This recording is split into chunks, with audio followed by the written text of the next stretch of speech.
Previously on Who Killed Amy Mihaljevic. She was magnetic. I would say a lot of people, were drawn to her. Well, back to Amy. So Amy was a can-do person, very smart. She was very book smart. Bay Village police and the FBI aren't thumbing their nose at any clues, including the remotest of possible leads. Right now, time is the enemy, as the abductor's trail grows colder by the day.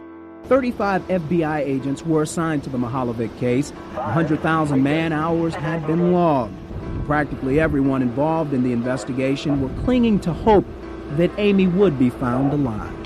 The body of a young female found in Ashland County early Thursday morning has been identified as that of Amy Mihaljevic, age 12, of Bay Village of Ohio.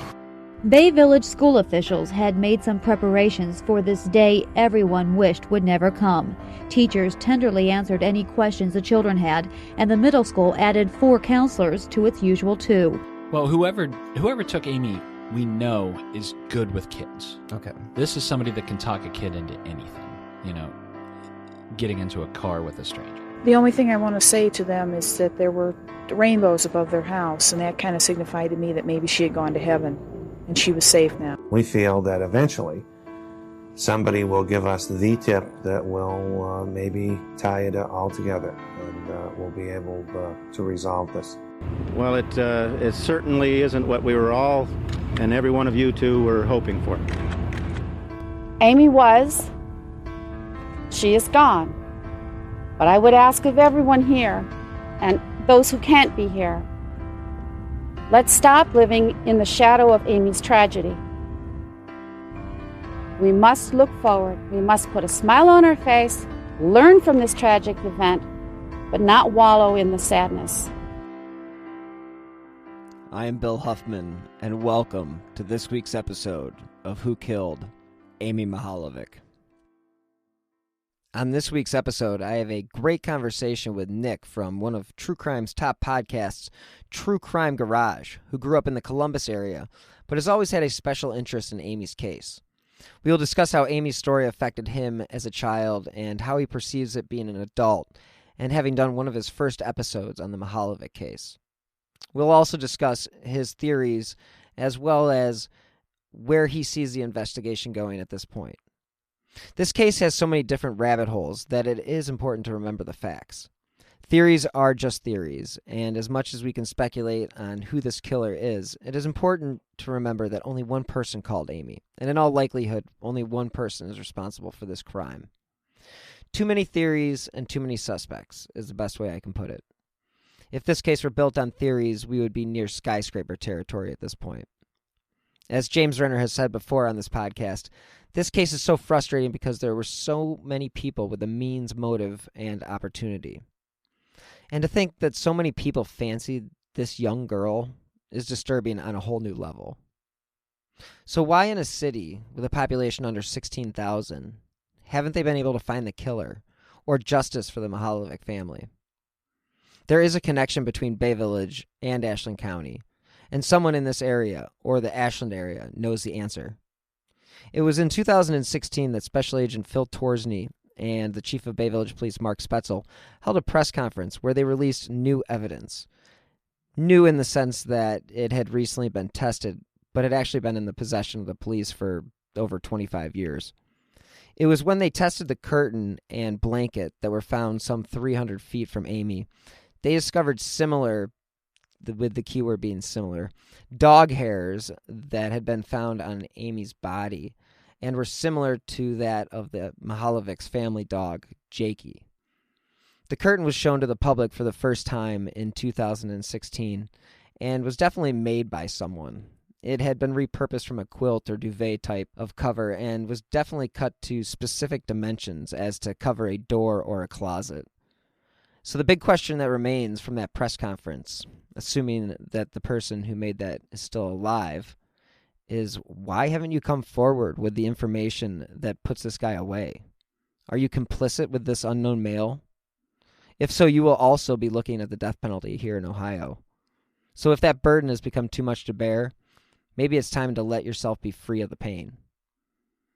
Before we get to my conversation with Nick, I think it is important to refresh some of the basic facts of the case. So let's start with the 5 W's of journalism. Who, what, where, when, and why. In a case that is as complex as this one, I will try to keep this as simple as I possibly can. In this case, the who is 10-year-old Amy Renee Mihaljevic. The what, Amy receives a phone call from a man who claims to work with her mother, and he asks if she'd be willing to help him pick out a gift for the recent promotion she had received at work. The where is Bay Square Plaza in Bay Village, Ohio. The when is October 27th, 1989, when Amy was last seen talking with a man outside that Baskin-Robbins around 3 p.m.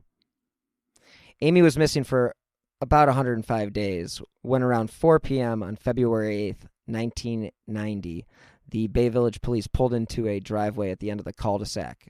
It was 628 Linford Drive, and Police Chief William Garou and 3 FBI agents hurried into the home and broke the tragic news to the Mihaljevic family. They would be told that Amy's body was found about 200 yards north of a farmhouse, near a ditch at the intersection of Ruggles Township Road 126 and County Road 1181. Amy's body was found about 50 miles from Bay Village. So the why. Unfortunately, the reason Amy was taken was probably for sexual purposes. The question that gets asked by listeners the most is whether or not she was sexually assaulted. The short answer is yes. The long answer will come at a later time. As awful as it is to say, the truth is this perpetrator sought Amy out and arranged the meeting for unsavory purposes. This perpetrator had thought his plan out to the point where he was confident enough to meet her in a public place, across from the police station no less. So the biggest roadblock in this investigation is the fact that this suspect is basically a ghost. He appeared one day and took Amy, and has since retreated out of sight. So a lot of the questions that we need answers to, they are only going to come from the killer. So in the meantime, we are kind of left to speculate. So this week, we talk with Nick from True Crime Garage, one of the top true crime podcasts in all the land, about where this case stands today and where it could be going. Thanks again for joining me, Nick. I appreciate the time. I have spent the past 6-7 weeks, discussing what it was like when Amy Mihaljevic went missing, from my perspective as somebody who lived in the city just to the east of where Amy went missing. Mm-hmm. What was it like for you who, you didn't live in the area, but you lived in Columbus? Well, what it was like for me was interesting in the fact that I'm roughly the same age as Amy Mihaljevic. If she were alive today, we would be the same age. So, you come home from school. I would have been in 5th grade, and you come home from school, and if it's not a great weather day, you park your butt in front of the TV. And I had some shows that I liked to watch. I think back then probably Growing Pains would have been on, Different Strokes. Those would have been on in the early afternoon, late afternoon, leading up to the 5 o'clock, 6 o'clock news, right? So reruns. Yeah, and I used to love Different Strokes and Growing Pains. Anyway, come home, and I remember sitting on the couch, lying on the floor, whatever, watching TV, and they give you the little news teasers, right? The little news teasers about what we're going to show you on tonight's news. And I would have to guess this would have been a couple of days after she was abducted. So she was abducted on a Friday, on October 27th. I would imagine I probably saw this on a Monday or a Tuesday the following week. But the news teaser was, 10-year-old girl, Amy Mihaljevic, missing since Friday or missing for a few days now. Now it's believed she's been abducted.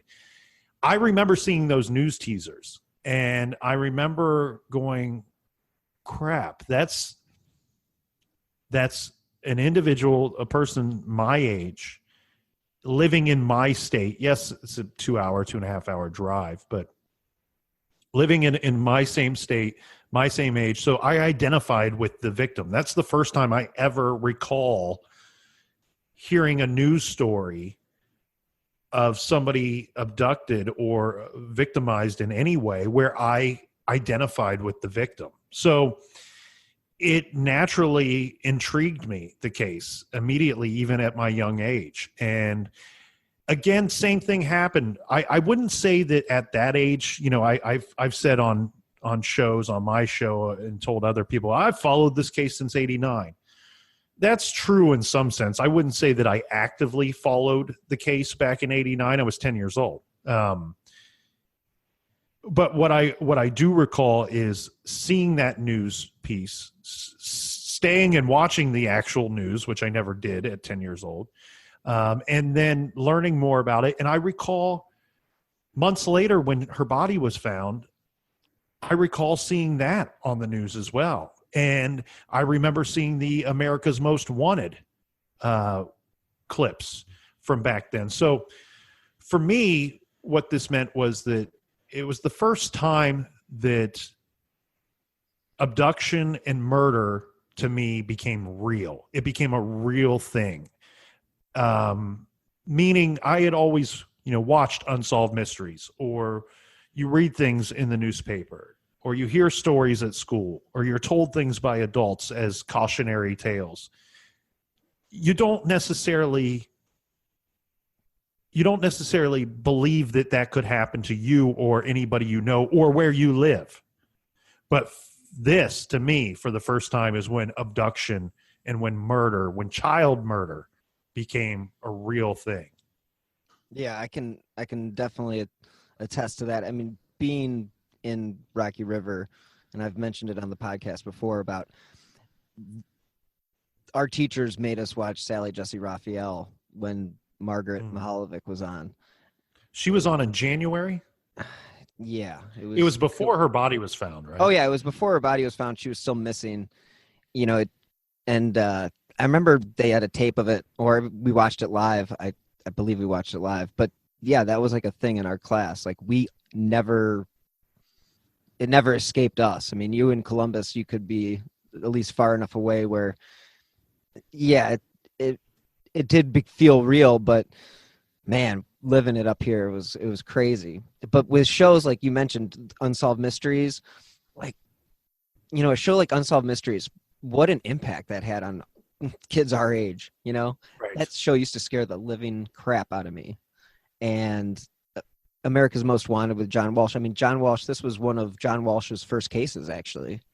You know, I've got the outtakes of him, you know, talking about Amy's case, and I think that was like the first season of America's Most Wanted.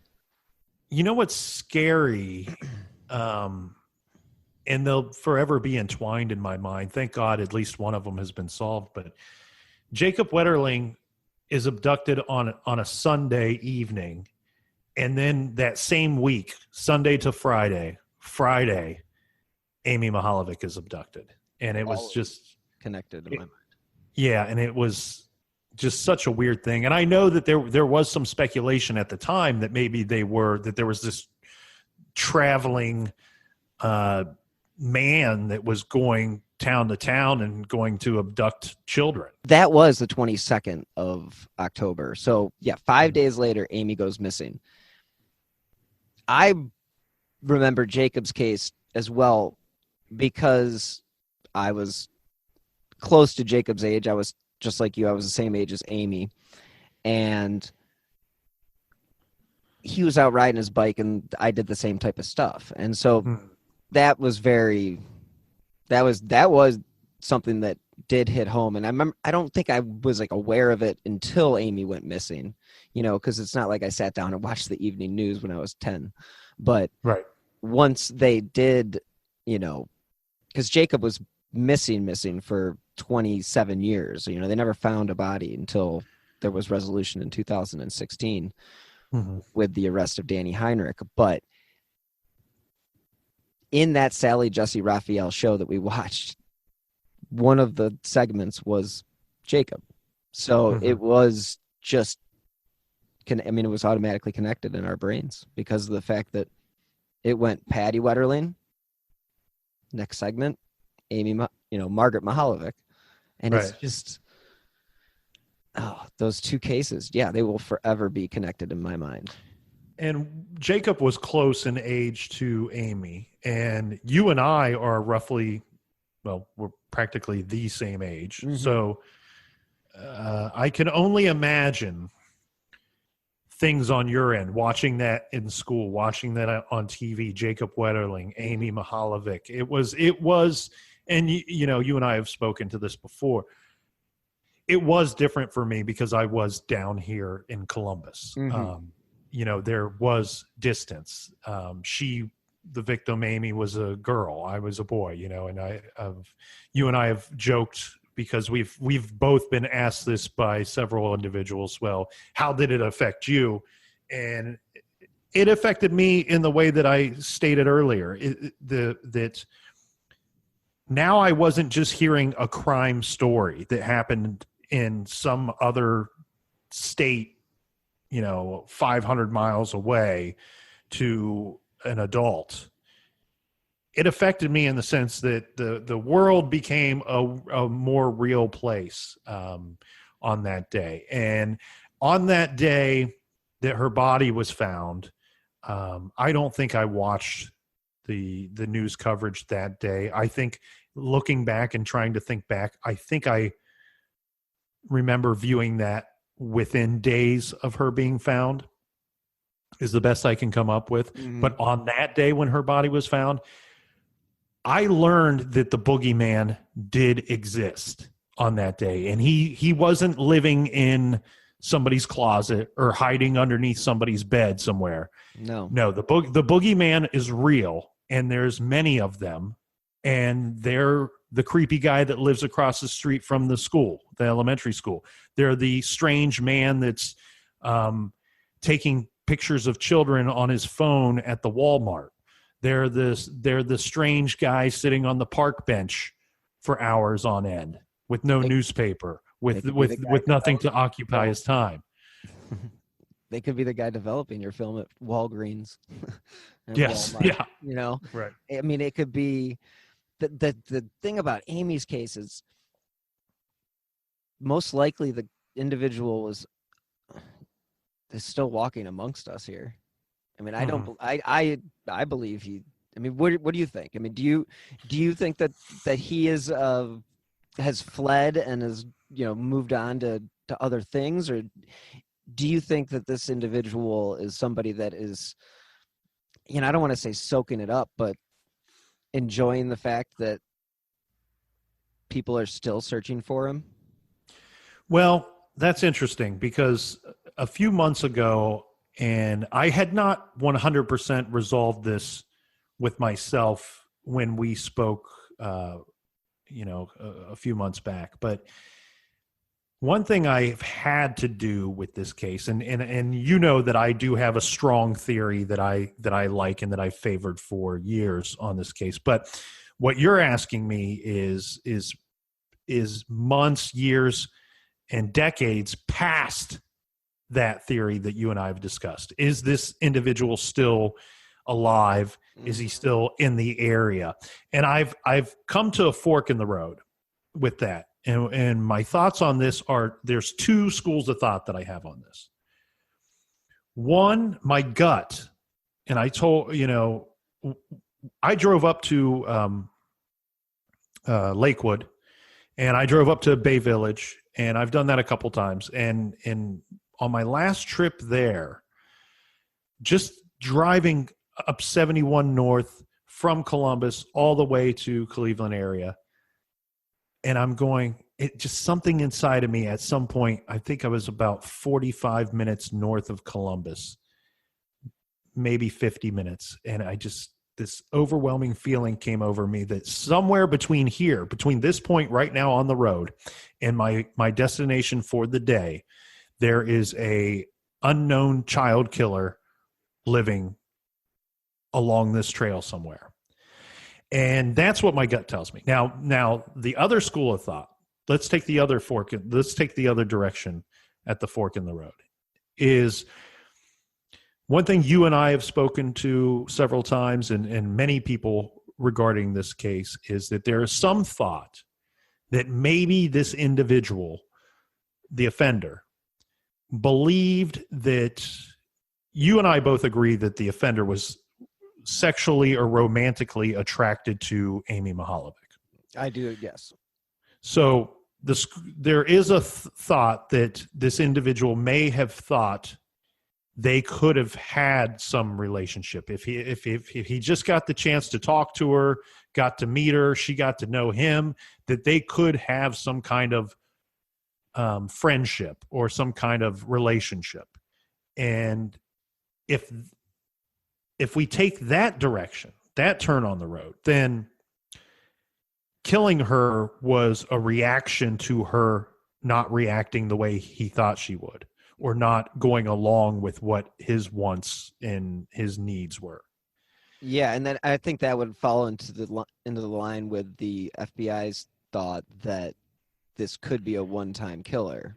It's a one-off that he killed her. Yeah. Yeah, he killed her as a reaction because holy shit, this is not going the way that I thought it would. And Right. he freaked out, and in a panic or in a moment of desperation to not be caught, he kills Amy Mihaljevic. So my thought is, if in fact that is true, I would then lead myself to believe one of two things are more possible with this individual. That he would have, if killing her was a reaction, he would have reacted at some point in his life to that reaction, to that result of reacting and killing her. And what I mean by that is that he would have either fled the area at some point and lives a good distance away, likely not in the same state, not in the state of Ohio or any of the states touching Ohio, sharing a border with Ohio, or the individual may have committed suicide at some point. And, if would that be terrible, because then there is definitely never going to be any resolution. If that's right, then Billy Strunak would be a interesting person of interest, an interesting suspect. One that was not. They didn't get the chance to vet him or investigate him because of his suicide, or there's some people that say he may have been murdered. But regardless, his death prevented FBI and law enforcement from really looking into him, I feel. Yeah, I definitely think that, Robert Ressler talks about it in his book, that he would definitely fit the mold. And James talks about it as well, when he mentions the fact that this guy was volunteering at the Amy Center. He brought copy paper that he actually stole from his employment. But he also had apparently lots of issues that went deeper than just, and that's not to say that he couldn't have killed Amy, but it's also like, I think we talked about it before. Sometimes when you do get this far into a case, there are so many different avenues that you could go down. You could look at it so many different ways. And sometimes it's just the simplest answer that is the answer. But, just Amy's case is so unique that, this person went out of his way to call her. Right. Arrange this meeting. Had the gall to do it in front of the police station, whether or not he knew it was the police station. This person was confident enough to do that. But that doesn't mean that this guy was also extremely intelligent. He's not, we're not going to say he's Einstein because he ended up killing a girl. Who's to say that? Right. That's, if his plan was to befriend a 10-year-old girl, which Chief Spaetzel has even mentioned, I asked him, what would you say to the killer? And his thought and his response was, what was your intention? What was the goal? And that's where everything kind of hits a roadblock, is Well, it does. It takes you in two completely different directions, because then you're forced to give the answer of opinion of there's only two intentions that day. When you pick up an underage girl that's 10 years old and you're an adult, Right. there's only two outcomes. Either your hope is to do something with her and get away with it and drop her off safe and unharmed. Well, we shouldn't say unharmed, but you know what I mean. I know what you mean. Not alive, drop her off alive somewhere. Or you knew going into this you were going to have to kill her. And that's two different species. That's two different animals, two different monsters. Yeah, absolutely. The end result's the same, but it does take it does take you down two different paths, because one is somebody that is going to be a potential serial offender, and the other is somebody who may have, once he did this, freaked the fuck out and just, didn't do anything after that point. Right. So then we have to ask ourselves the question is, we know he planned the meeting. Mm-hmm. We know he planned the introduction of calling her and planned the meeting, arranged the meeting to meet her. So he planned to abduct her. We know that. And then you have to go, well, do we go a step further and say he planned to kill her and made arrangements and pre-planning for that? Or did it just happen? Ohio is a land of mystery. From missing shipwrecks and lost treasure beneath her surface to strange phenomenon slicing through her skies. From myths that have evolved around historic events and people to the unsolved murders and disappearances that keep her communities wondering what happened. Find Ohio Mysteries on your favorite podcast app, and let's explore the inexplicable. OhioMysteries.com.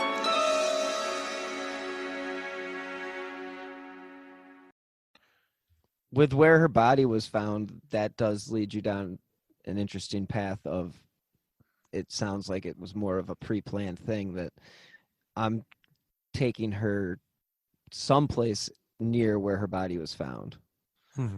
I think there's some debate on whether or not, where she was taken, was it close to where she was taken from, or was she taken all the way down to, where her body was found and then kept down there before she was killed.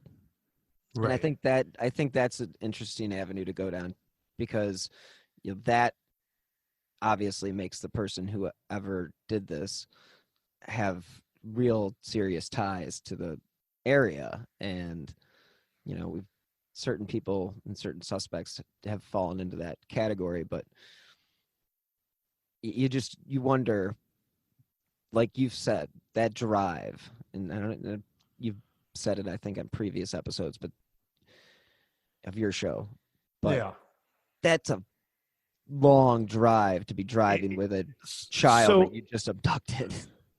As the, I don't know what it would be as the crow flies, but so I drove from Bay Village Plaza, from the shopping plaza, to the roadside area, the field where she was later dumped. The body was later dumped.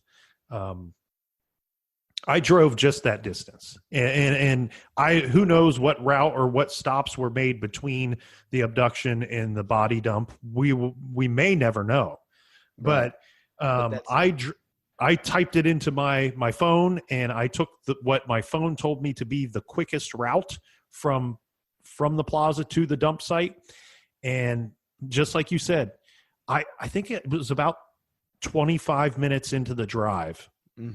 If I remember correctly, Bill, it's about roughly a 50, depending on traffic, roughly a 50 minute drive. Absolutely. And I think it was about the 28 minute mark where I picked up and looked at my phone, because I thought, well, I got to be there by now, or damn near close to it. And no, I'm only about halfway. And the further I went and the further I went and the further I went, I kept going, this feels like an incredibly long drive. And I don't have a dead body in my car.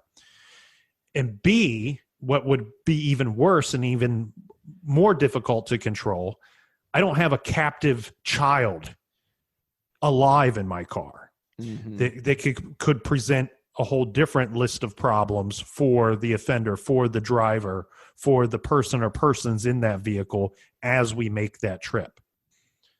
So I think I lean toward the thought that the individual, that general location of where the body was dumped is of more significance to him than Bay Village is, or that the shopping plaza would be. That's just my thought. I've always erred on that, and meaning I think the individual either lived in that area, grew up in that area, or may have worked in the area at the time of the murder. Yeah, that's most likely with everything that you just presented. Driving with a captive kid or a captive, 10-year-old, it's just, it doesn't seem like a practical means of transport, unless she was tied up and in the trunk. But again, there had to have been another location that this individual went to where he did that. And how many crime scenes are we talking about? Yeah, and I also lean toward the side that the individual did not live in Bay Village. And I'll get into that in a minute, but to answer your question of how many crime scenes are we talking about, that's something that I don't think the average person considers when they're looking at a case. And this is something that I've been taught from detectives, is that there's not just one or two crime scenes especially when you have an abduction that leads to murder and then the body being disposed of. You have multiple crime scenes, and I've been told in most abduction murder cases, at minimum, you're probably looking at 4 to 6 crime scenes. And what I mean by that is, let's kind of check these off as we go. The phone call that is made to her leading up to the abduction, that's technically the investigators would look at that as a crime scene. There are clues to look for there. Any space that there are clues is a crime scene. So that's one. The shopping plaza is 2. That's your second crime scene. That's where he met her. That's where he abducted her. His vehicle, however he transported her, is a crime scene. Then where did they go? Did they go to his home? Did they go to a place where he could, the nicest way to say it is, spend time with her? Mm-hmm. Where was that location? Was it a hotel? Was it a motel? Was it his home? Was it a relative's home? Was it a barn, a piece of property? Where was that? Where did he take her? Well, that's your third crime scene. And then she's transported again, and then the body's dumped. Could be a second vehicle. If so, that's your crime scene number 4. The dump site, crime scene number 5. Yeah, and a lot of those things, like you mentioned about the vehicle, like that's one of the big issues with, the case, is that they never saw a vehicle. Nobody, there isn't any definitive proof. People have come out and said they've witnessed this, they've witnessed that, but that's pure speculation. And without that little bit of information as far as like the type of vehicle, Spaetzel even says, like, we had the vehicle, we would have been able to get this guy, 28 years ago or 29 years ago. And the thing about the case that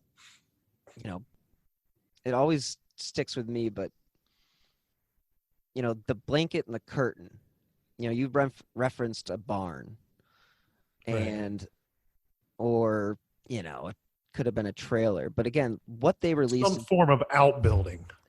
Some sort of place where, let's say, the weather was cold enough that it could have kept a body from quickly decomposing. Mm-hmm. And the curtain and the blanket that they released, you had mentioned that you wished that, and I'm not sure if we talked about it, but you wish that curtain would have been released earlier in the investigation. Yes. But it's also one of those curtains that was used for something that was more than just. Phil Torsney believes it was used as like a kind of like covered up a closet or covered up a basement entrance or like, yes. So I'm a big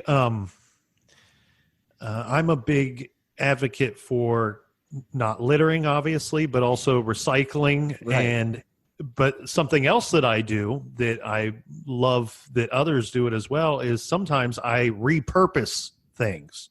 Something may have served a purpose for me, an item, and rather than throwing it away and putting it in a landfill somewhere, I might use it for a different purpose or construct it, add to it, modify it to a way that I can repurpose it. This item, this curtain, we call it a curtain, but to me, it looks like something that was repurposed at some point, that somebody had made either a quilt or it was some kind of comforter or blanket that was later fashioned into a curtain. And where you're going with this is totally fascinating to me. It looks like something that would cover, that you would use almost as a door, like in place of a door, meaning if you had a closet or a back room or a side room, this would be the item that you would hang instead of buying a door and putting a door frame there. You would hang it in that little walkway or right in front of the closet area to just for aesthetic purposes, so that you could store things in the closet or store things in this back room or have privacy. I think that's where you're going with that.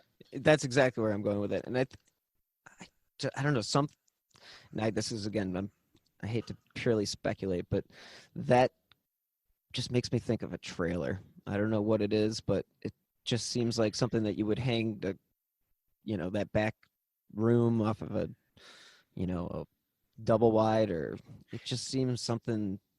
It also makes me think hunting trailer, maybe. Yeah, but it also makes me think of an individual that may live with others, and either the others are roommates, which I know makes it difficult for him to spend time with his victim, Amy Mihaljevic. But it also makes me think of that a grown child living at home or a person that's renting a space from others, that the actual homeowner. And what I mean by that is often we will see adults, whether it be the adult children of the homeowner or a renter, sometimes they'll rent a whole level, and it could be the basement level. And often you go into people's basements, especially ones that are partially finished or all the way finished. It's not uncommon to see curtains used as dividers from room to room, or for a closet, or for a particular space. And then somebody would say, well, let's go down that road, Nick. And let's say you think maybe the individual could have lived at home and been a grown child of the homeowner. I don't think that's out of the realm of possibility. I think that there's a chance, this offender chose the meeting to be that Friday for a reason. And either that's because he didn't have to be accounted for at work the next day. He wanted to spend time with Amy, and he needed the privacy and the time to do that. And that's why I believe this individual chose a Friday afternoon. He didn't have to be accounted for that night. He may not have needed to be accounted for Saturday and Sunday or Sunday. Mm-hmm. If he's a grown child of the homeowner, maybe they're out of town that weekend. Maybe they're gone for the weekend, and this is his window that he has. I think that Friday's important for some reason, and I think the plaza is important. I think that the information that he knew about Amy is important, and I think that the Friday is important to finding out who this individual is. And the reason why I say that is I think these are all things that were orchestrated by who would end up being the killer. Right. I don't think that 10-year-old Amy said, look, I'm kind of booked up on Wednesday and Thursday, but if you want to meet on Friday, that fits into my schedule. I don't think that happened. And I don't think that Amy said, oh, by the way, me and my friends go to the shopping plaza from time to time. How about we just meet there? I think the adult, the offender, the monster that killed her orchestrated most of that, if not all of it. Yeah, and I totally agree with that she was not the one that would have arranged that particular setup or, put herself in that position. Mm-hmm. But you just mentioned something that was interesting, and that was the I lost where I was going with that. But as far as the way that you see it is that this person obviously knew a lot about Amy, and whomever the perpetrator was somehow had intimate details, knew her phone number, obviously, and knew where she went to school, therefore could have easily been able to set up the plaza as the place to meet. So you and I have talked before about different theories, and can you just expand a little bit on the theory that I find very fascinating? So my theory is, and I want to be clear about this, I'm not tunnel vision with this theory. I'm not married to it. I could be swayed in another direction, but the theory that I've held the longest, and it comes back to my general thought of the essence of this crime, of this murder. And at the essence of it is the grown male offender was sexually attracted to Amy Mihaljevic. I think that this individual wasn't just straight up attracted to any 10, 11, 12-year-old girls. I think he was attracted to a specific type of girls that age. And I think Amy fell into that type. I think that Amy was somebody that he was sexually attracted to. And then take it a step further, I also believe that this individual somehow knew a good amount about Amy and her life and her family, but she didn't know him. So how do we get our victim to our killer and our killer to our victim? How do we connect those two? How do we connect them? You have to find a way that he knew her and knew a good deal about her, but she didn't know him. Now, there's many ways that could happen, but the thing that jumped off the page to me when I, reviewing this case as an adult was the fact that, it's mentioned that so October is early in the school year, and that they had already taken the class picture or the school pictures that year. Right. Now, I don't necessarily mean that it had to have happened that year, that this information had to get to the killer that year. It could have happened the year before or, months before, or any number of ways. But I'm trying to think of a way that this guy could have seen her, because in this instance, he has to be visually attracted to her. Right. So how did he see her to know that he was attracted to her, but she doesn't know who he is? And then on top of that, he has a bunch of her information, but she doesn't know who he is. And the thing that I keep going back to is school pictures. I remember, I'm the same age as Amy. I remember being 10 years old, and you take home this giant, it was a white envelope, but it was like an 8x11 envelope. It's a big envelope. So you bring it home and you hand it to mom or dad or both, and you say, school pictures are next week or 2 weeks from now. Can you fill this out and put a check in here? Because on Thursday, I have to go back to school and I have to have a check to pay them in advance for the school pictures, and they need your information so they can get those pictures to you. God forbid I can't pick them up at school. And so that envelope that I would get either had a flyer or information form to fill out inside, or it was the back of the envelope. I remember it two different ways because it probably happened different ways from year to year. But regardless, I remember looking at that thing and wondering, man, for my school picture, they got to put down a lot of information, mom and dad's name, child's name, school, age, grade, phone number. Did they have to put where they worked? I don't know if they had to put where they worked or the address, but let's take this a step further. Back then, everybody paid with a check. So on your check, good point. On your check would be either one of two things. It would either be your home address if you were using a personal checking account, or if you were using a business checking account, it would have your business address on there. So it did have your address on there and your name on there. So let's think about this for an example. Let's go through this. If Amy needed to get school pictures, what information could somebody have? And this is the thing, this is what I don't like when I explain this theory. A lot of people immediately go, so the guy that took her picture killed her, abducted her and killed her? No.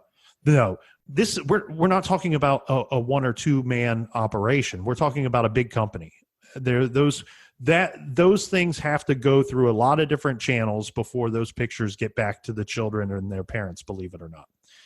Anybody working there on a permanent or part-time or short-term basis could have come across that information.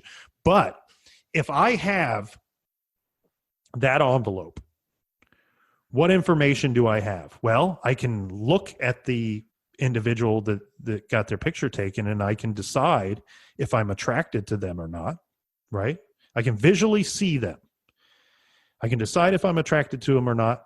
All right, I'm some creep that's attracted to 10-year-old girls, and it happens to be I saw a picture of Amy Mihaljevic while I was at work in some form, and I kind of like her. I'd like to talk to her. I'd like to meet her.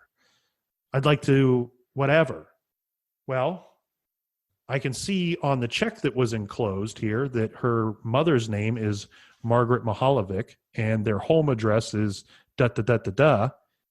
And, then on the envelope, here's a phone number. Right. Well, mom has her own personal checking account. Maybe she works. Maybe she has a job. Maybe she doesn't stay at home.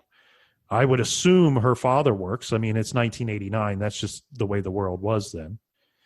Most parents work 9 to 5, Monday through Friday. School lets out about 3 o'clock.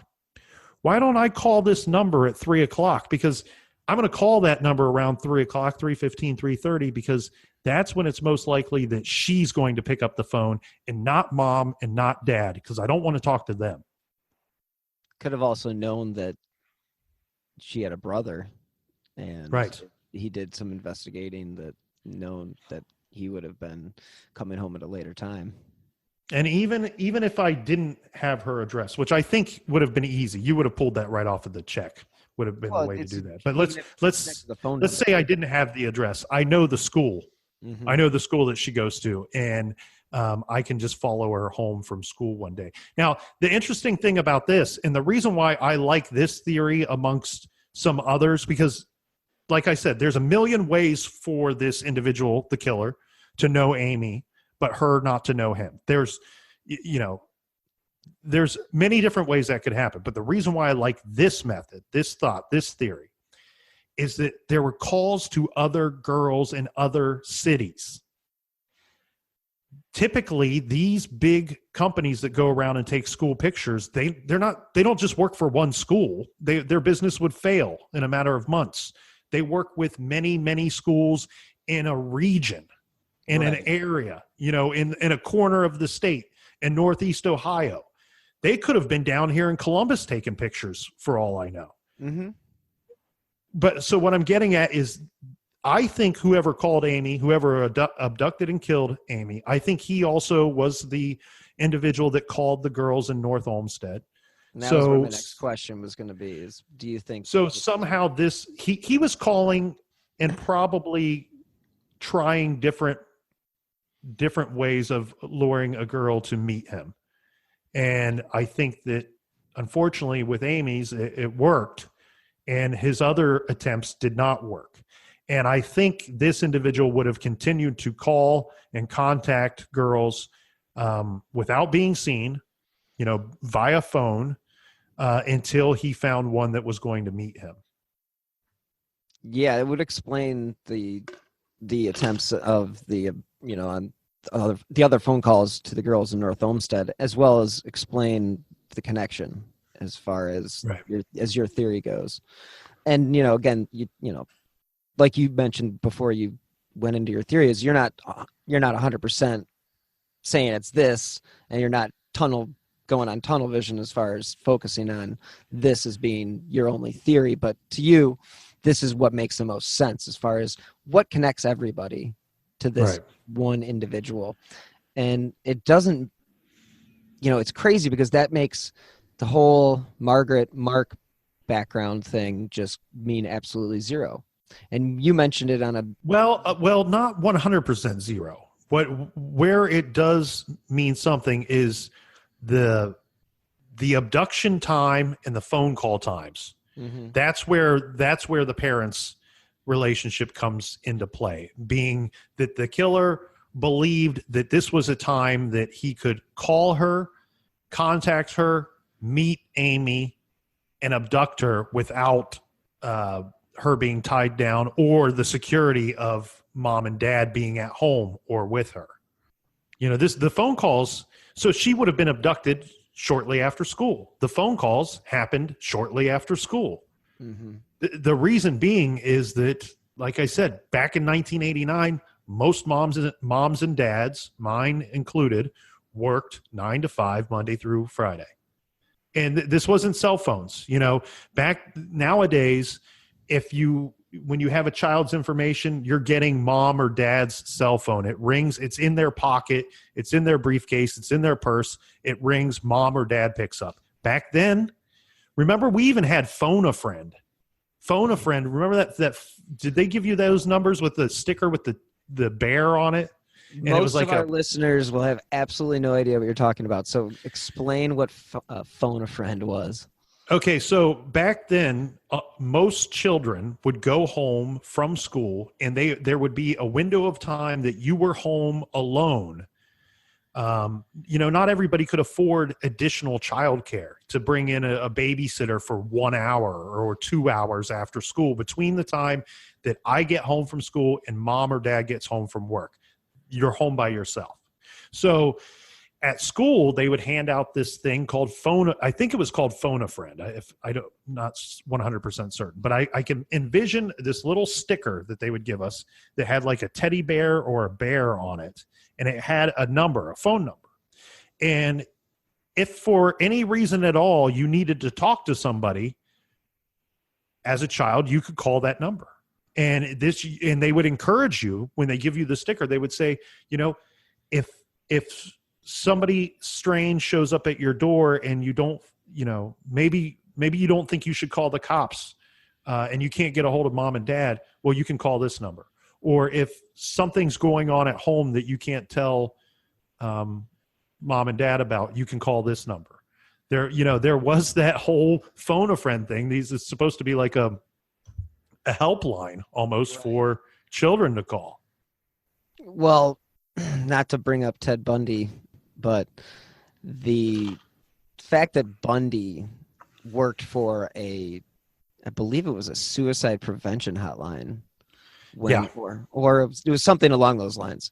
And, if that Phone a Friend, who's on the other end of that line? That's true. And that's true. And with your theory, who in the chain of custody, as far as the proofs of the pictures, how many hands does that go through, and how many people see those images? It opens up a lot of different avenues, and that's why I find your theory so interesting. What's great about it too is, look, if I wanted to, let's say I wanted to abduct, rape, and kill somebody. Well, if I had means of finding the perfect victim, let's say, mm-hmm. it would be much better for me, beneficial to me, if that victim lived in another city, lived a fair distance from me. The chances of me getting caught drop. And the reason why I said earlier that I don't think that this individual lived in Bay Village, I say that because I think he looks somewhat, not exactly, because we have two different composite drawings. Those are different people that were drawn. Those are different descriptions. So when you look at the wanted poster, or whatever you want to call it, there's two different descriptions, but I think the killer, the abductor, looks similar to one of those or similar to both of those drawings. And I think that the age is probably that they're I'm not going to say spot on, but I think that they have the age right. I understand it's 25 to 35. That's a big window, but I think he falls somewhere in that age range. And the reason why I don't believe he lived in Bay Village at the time, or likely ever lived in Bay Village, is that everybody was looking for that face. Everybody was looking for that face. We're not talking about New York City. We're not talking about Los Angeles. We're talking about Bay Village. James Renner, 11 years old, is going to the mall and looking for that face. and he didn't even live in Bay Village, and so if he's looking for that face, everybody in Bay Village was looking for that face. And I think this individual, knowing that he was going to meet her at a public place, knew several things had to happen for him to get away with this. One, he can't be seen with her with his vehicle. We can't have me, her, and my vehicle all together, because vehicles are so much easier to describe to another individual, to law enforcement, and to track down. So I can't have my vehicle be seen with me and her, if possible. Two, I can't have her yell and scream when she gets into my vehicle or when I snatch her up, because that's going to cause commotion. Commotion draws eyes and ears, and then everybody will see me and remember me. So knowing he was going to abduct her from a public place, he took those two things into account when he was planning what he was going to do. And I think that he liked that it was Bay Village. And I don't think he lived in North Olmsted either.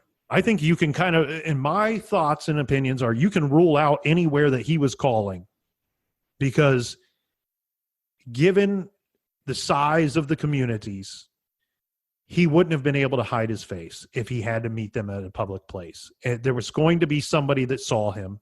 And if I don't have to show my face there again in the future, then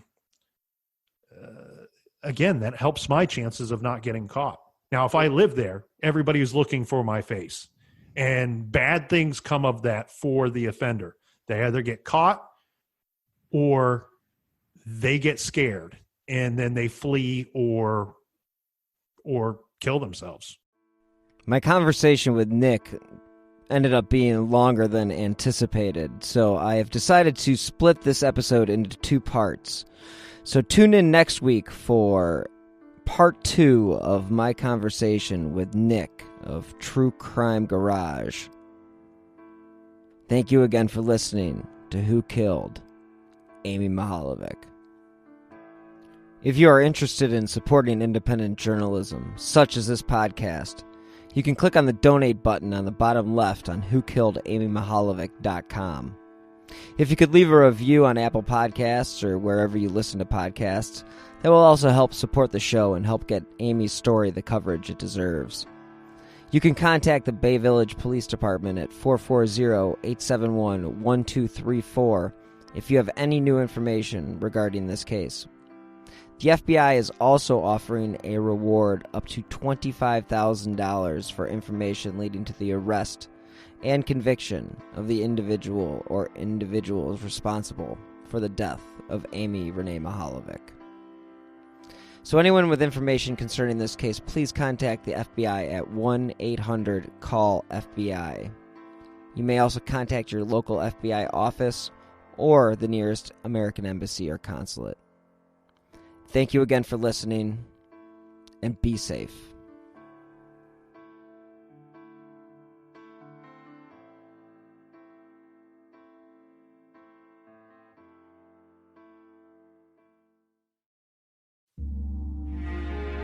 Ohio is a land of mystery, from missing shipwrecks and lost treasure beneath her surface to strange phenomenon slicing through her skies. From myths that have evolved around historic events and people to the unsolved murders and disappearances that keep her communities wondering what happened.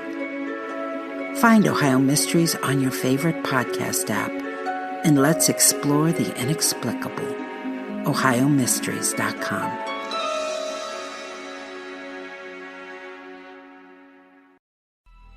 Coming up on 5 Minute News, I'm Anthony Davis.